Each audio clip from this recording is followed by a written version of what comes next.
یا ان کے نتنوں کے بل نہیں گرایا جائے گا، الا حصائدا السنتہم، مگر ان کی زبانوں کی کمائیوں کے نتیجے میں۔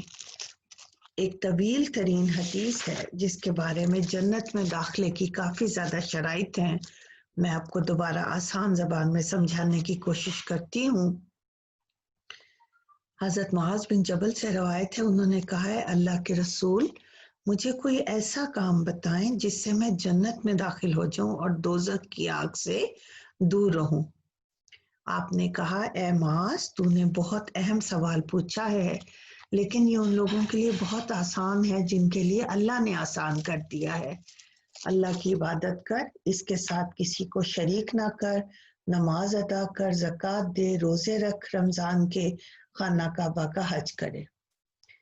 پھر آپ نے فرمایا کیا میں تجھے بھلائی کے دروازے نہ بتا دوں؟ یعنی روزہ ڈھال ہے، صدقہ گناہوں کو مٹا دیتا ہے جیسے پانی آگ کو، اور آدمی کے نماز رات کو کے وقت پڑھنا۔ پھر آپ نے تلاوت کی کہ ان کے پہلو بستروں سے الگ رہتے ہیں یہاں تک کہ وہ یعملون تک کے لفظ تک پہنچے۔ پھر کہا کیا میں تمہیں دین کے اصل کے بارے میں، اس کے ستون اور اس کے کوہان کی چوٹی کے بارے میں نہ بتاؤں؟ میں نے کہا کیوں نہیں اللہ کے رسول۔ آپ نے فرمایا دین کی اصل اسلام، اس کا ستون نماز، اس کے کوہان کی چوٹی جہاد۔ پھر آپ نے فرمایا کیا میں تجھے یہ نہ بتا دوں کہ ان سب کا دار و مدار کس چیز پر ہے؟ میں نے کہا کیوں نہیں اللہ کے رسول۔ آپ نے اپنی زبان کو پکڑا اور فرمایا اس کو روک کر رکھ۔ میں نے عرض کی اللہ کے نبی کیا ہم جو بات کرتے ہیں اس کی وجہ سے پکڑے جائیں گے؟ آپ نے فرمایا تیری ماں تجھ کو کھو دے اے معاذ، اور لوگوں کو آگ میں ان کے چہروں یا ان کے نتنوں کے بل نہیں گرایا جائے گا، بلکہ آپ نے فرمایا یہ ان کی زبان کی کمائیوں کے نتیجے میں۔ اس کو روایت کیا ہے ترمذی نے۔ یعنی طویل ترین حدیث ہے جس کے الفاظ معنی اتنے مشکل نہیں ہیں۔ بار بار بتایا جا رہا ہے کہ جنت میں داخل ہونے کی چیزیں کون سی ہیں۔ یہ حدیث جو ہے اسلامی تعلیمات کا احاطہ کیے ہوئے ہے، یعنی وہ اعمال ہیں جو انسان کو آگ سے بچا کر جنت میں داخل کرتے ہیں۔ سب سے پہلے اللہ کی عبادت کرنا، اس کے ساتھ شرک نہ کرنا، پھر نماز پڑھنا، روزہ رکھنا، حج کرنا، زکوٰۃ ادا کرنا، خدا کی خدائی کا اقرار کرنے کے بعد درجہ بدرجہ نماز، روزہ، زکوٰۃ، حج جیسی فرضی عبادات انسان پر عائد ہوتے ہیں۔ یہ عبادات جنت میں داخلے اور جہنم سے چھٹکارا دلانے کی وجہ ہے۔ بار بار بتایا جا چکا ہے نماز فرض ہے، روزے کی فضیلت کے بارے میں ارشاد ہے یہ گناہوں اور دوزخ سے بچنے کے لیے ڈھال ہے۔ مدرجہ بالا شرائط بنیادی اور قطعی نوعیت کے ہیں، اب ان میں اضافی شرائط کا ذکر کیا جاتا ہے جو ان بنیادی شرائط کی بجا آوری میں بڑی مددگار ثابت ہوتی ہیں۔ جس طرح نماز جیسی کوئی عبادت نہیں، اور اس کے بعد زکوٰۃ، نماز کے ساتھ زکوٰۃ کا حکم آتا ہے۔ اگرچہ زکوٰۃ عشر کے علاوہ اسلام نے کوئی صدقہ واجب نہیں کیا، نہ ہی پنجگانہ نماز کے علاوہ کوئی نماز فرض ہے، لیکن صدقہ اور تہجد کی خصوصی طور پر اس حدیث میں تاکید کی گئی ہے کہ جو رات کو نماز پڑھتے ہیں۔ اس کی وجہ یہ ہے کہ فرض نمازوں کے ساتھ ساتھ تہجد پڑھتے رہیں اور دیگر نیک اعمال کی بجا آوری کے لیے انسان کی تربیت ہوتی رہے اور وہ مکمل طور پر ایک مفید اور صالح انسان بن جائے۔ صدقہ اور تہجد کی فضیلت بہت سی قرآنی آیات میں اور احادیث میں بیان ہوئی ہیں، اور ان پر عمل پیرا ہونے سے باقی نیک اعمال کی توفیق اللہ تعالیٰ کی طرف سے مل جاتی ہے۔ اس اعتبار سے یہ تمام بھلائیوں اور نیکیوں کا دروازہ ہیں۔ نماز دین کی بنیاد اور جہاد اس کی چوٹی ہے۔ آپ نے پھر ارشاد فرمایا نماز دین اسلام کی بنیاد ہے کیونکہ نماز بے حیائی اور برے کاموں سے روکتی ہے۔ اس میں توحید، رسالت اور آخرت کا اقرار کیا جاتا ہے، اطاعت الہی کا وعدہ کیا جاتا ہے، عظمت الہی کا اظہار کیا جاتا ہے، گویا یہ پورے دین کی بنیاد ہے۔ لیکن بنیاد اپنی تمام تر اہمیت اور افادیت کے باوجود عمارت کا کام نہیں دے سکتی۔ مثلا اگر صرف کسی عمارت کی بنیادیں مضبوط کر دی جائیں اور باقی تعمیر نہ کی جائے تو عمارت کے مطلوبہ مقاصد حاصل نہیں ہو سکتے۔ چنانچہ نماز کے ساتھ ساتھ جہاد فی سبیل اللہ گویا دین اسلام کی بلند ترین چوٹی ہے۔ اس سے بڑھ کر کوئی کام نہیں ہو سکتا، کیونکہ جہاد ہی وہ عمل ہے جس کے ذریعے پورے نظام اسلام کا دفاع کیا جاتا ہے، اس کی حفاظت کی جاتی ہے۔ اس طرح اس نظام کی ترقی اور وسعت میں اضافہ ہوتا ہے۔ آخر میں حضور صلی اللہ علیہ وآلہ وسلم نے فرمایا، اب میں آخر میں اپنی ساری گفتگو کا خلاصہ بیان کرتا ہوں، اور پھر کہا اپنی زبان کی حفاظت کرو، لوگوں کو اپنی زبان کی شر سے محفوظ رکھ۔ یعنی تمام عبادات، عقائد کا ثواب اسی صورت ملے گا جب ان کے پیچھے اخلاص کی قوت اور اس کے بعد زبان کی حفاظت کی جائے۔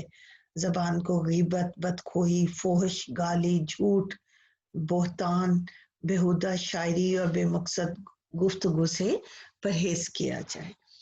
اس طویل حدیث کے بعد ہم اگلی حدیث پہ جائیں گے جس میں شریعت کی پابندی کا حکم دیا جا رہا ہے۔ بسم اللہ الرحمن الرحیم۔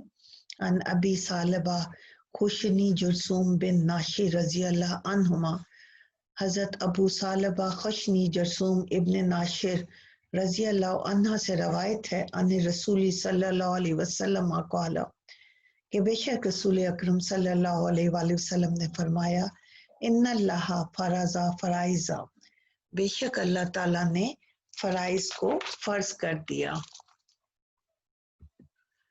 فلا تضیعوها، انہیں ضائع نہ کرو، وحد حدودا، اور کچھ حدود مقرر کر دیں، فلا تعتدوها، ان کی حد سے نہ بڑھو، وحرم اشیان، کچھ اشیاء کو حرام کیا، فلا تنتہکوها، ان کی حرمت کو نہ توڑو، وسکت عن اشیاء رحمت لکم، اور خاموش رہا کچھ چیزوں کے بارے میں رحمت لکم، تمہارے پر مہربانی کرتے ہوئے، غیر نسیان، بغیر بھولے، فلا تبحثوا عنہا، ان کے بارے میں بحث نہ کرو، رواہ دارالقطنی، دارالقطنی نے روایت کیا۔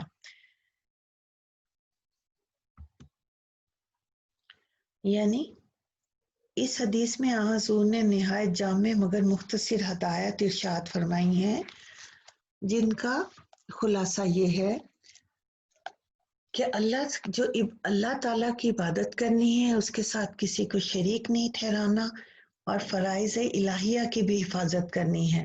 یعنی اللہ تعالیٰ نے جو فرائض تم پر عائد کیے ہیں ان کی حفاظت کرو، انہیں یاد کرو، خلوص نیت سے ان پر عمل کیا جائے، انہیں پورے آداب اور شرائط کے ساتھ ادا کیا جائے، انفرادی اور اجتماعی ہر لحاظ سے پورے اہتمام کے ساتھ ان پر عمل کیا جائے، دوسروں کو بھی اس کی دعوت دی جائے تاکہ تبلیغ کا فریضہ سر انجام دیا جائے۔ پھر اللہ تعالیٰ نے جو حدود مقرر کی ہیں ان کی پوری پابندی کی جائے، ان سے تجاوز نہ کیا جائے، بلکہ تجاوز تو درکنار ان کے قریب بھی نہ جایا جائے۔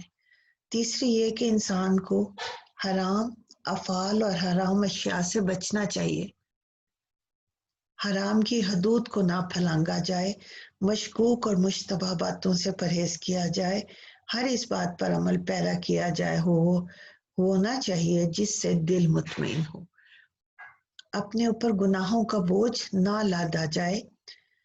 ہمارے گناہ کب بڑھتے چلے جائیں گے؟ جب ہم غیر ضروری سوالات کریں گے۔ انسانی فکر و عمل ایک محدود چیز ہے، چنانچہ جن امور و معاملات کے بارے میں اللہ تعالیٰ نے اپنی رحمت کے ساتھ خاموشی اختیار کی ہے، انہیں بھولے بغیر ان کی وضاحت نہیں کی، لہٰذا ہمیں چاہیے ان غیر ضروری جستجو اور سوالات کے میں نہ الجھیں، معروف اور غیر مشکوک باتوں پر عمل کریں۔ باقی جن معاملات میں اللہ تعالیٰ نے چپ اور خاموشی اختیار کی، ہم ان کے بارے میں چپ رہیں، ورنہ بال کی کھال اتارنے کے مترادف کچھ حاصل نہیں ہوگا۔ یعنی جب ہم اللہ تعالیٰ کے بتائے ہوئے راستے کو چھوڑ کر اپنی طرف سے بار بار کچھ نہ کچھ سوال کرتے رہتے ہیں تو اپنے کندھوں پر گناہوں کا بوجھ لاتے چلے جاتے ہیں، اس کا کوئی فائدہ نہیں ہوتا۔ اللہ تعالیٰ نے حضور صلی اللہ علیہ وآلہ وسلم کی ذات میں ایک بہترین نمونہ رکھ دیا ہے، اور حضور کی حدیث مبارکہ میں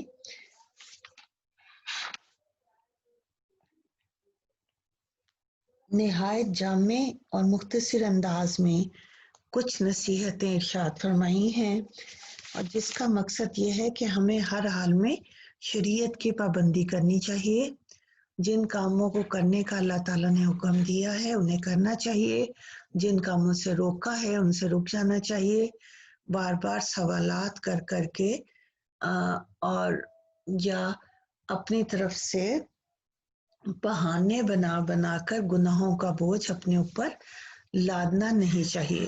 اللہ تعالیٰ میں حدیث کو پڑھنے، سمجھنے اور اس پر عمل کرنے کی توفیق دے۔